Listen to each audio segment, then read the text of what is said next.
La Tierra, nuestro único hogar, se está calentando. Hace millones de años, nuestro planeta tenía una cantidad tan baja de CO2 que se congeló completamente. Ahora, en cambio, luchamos contra una sobreproducción de CO2, y es así como nos introducimos en el calentamiento global. En esta época, el ser humano se ha acostumbrado a un estilo de vida muy contaminante, y es así como se genera la sobreproducción de CO2. Una prueba de esto es que se ha detectado que la temperatura se ha incrementado 0.6 grados, que para el 2100 podría llegar hasta 3.5. Pero, ¿cómo podemos ayudar a frenarlo? Bueno, la respuesta es muy simple. Debemos tratar de reducir nuestra huella de carbono. Esto podemos hacerlo tratando de usar menos nuestros autos, tratando de no dejar nuestra basura en la calle y tratando de contaminar lo menos posible. Si tú comienzas a hacer el cambio, aporta su granito de arena.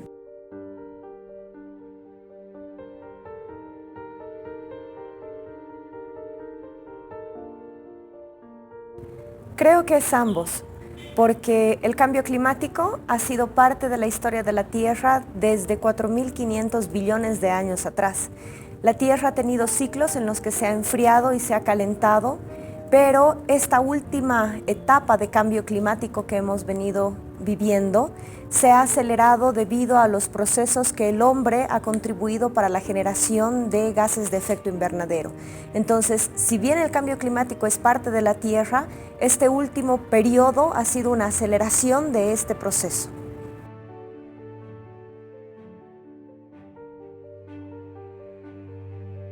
Conforme la Tierra ha ido evolucionando y cambiando, han habido ciclos de calentamiento global y ciclos de enfriamiento, ¿no?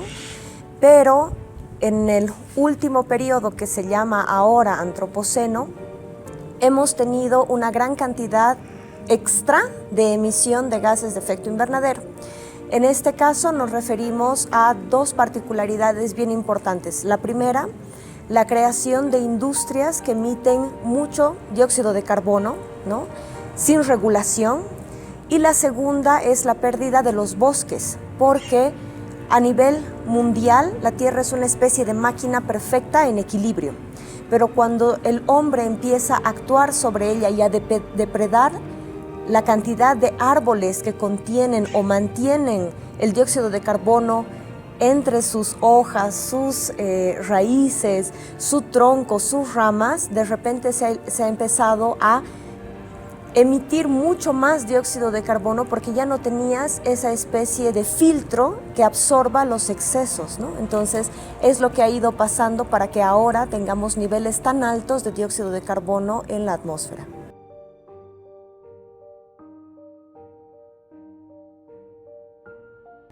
Como muy bien lo dice su nombre, son unos gases que se disuelven con el aire que respiramos y engrosan la capa de ozono. Pero al mismo tiempo, este engrosamiento, te explicaré mejor con una ilustración mental. ¿Alguna vez ustedes han entrado a un invernadero? Probablemente la respuesta sea sí. Y se han debido dar cuenta que al momento en el que ustedes entran en el invernadero, el calor es mucho más fuerte dentro del invernadero que fuera de él. Esto es debido a que tiene una capa que lo protege y que mantiene el calor dentro del invernadero, que es un plástico. La Tierra funciona de manera similar.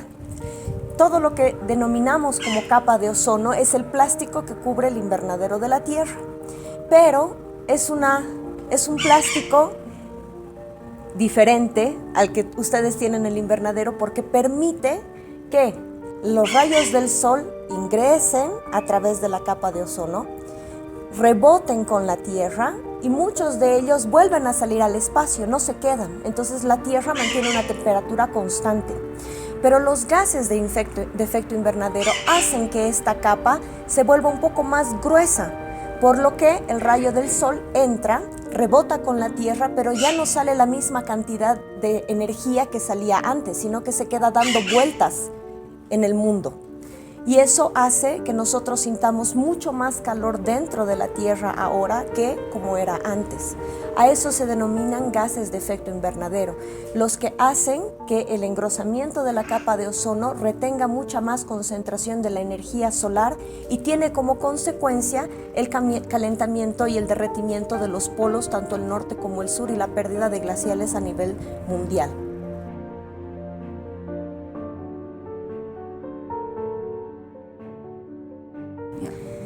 Esa es una pregunta muy interesante, porque en realidad tiene mucho que ver con la forma en la que los animales y las plantas, incluido el hombre también, evolucionamos.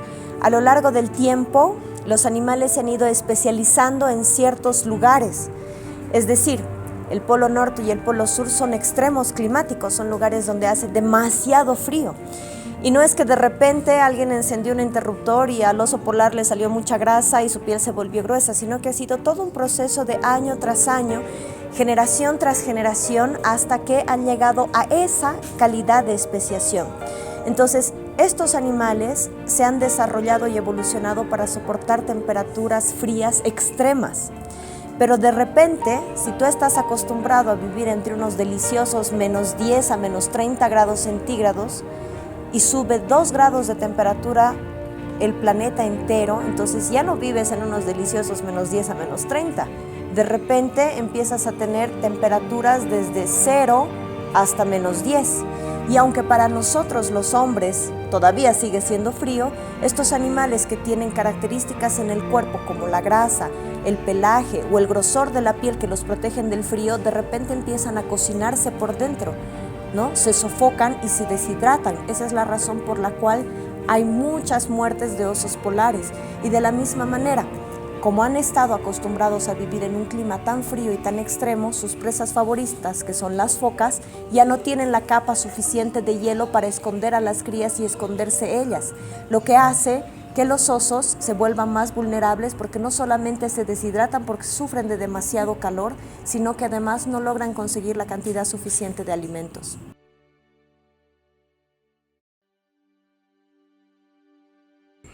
El CO2, conocido también como dióxido de carbono, se constituye en uno de los elementos químicos que forman parte de los gases de efecto invernadero.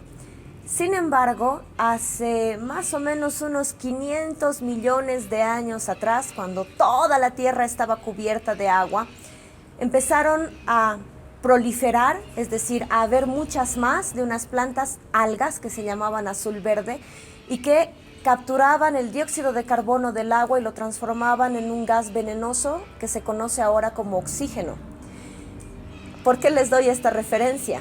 Porque en ese periodo específico, más del 90% de los animales y plantas que vivían en los mares desaparecieron por aparición del oxígeno, pero dio lugar a que otro tipo de animales evolucionaran y aparecieran animales como nosotros, que somos los hombres.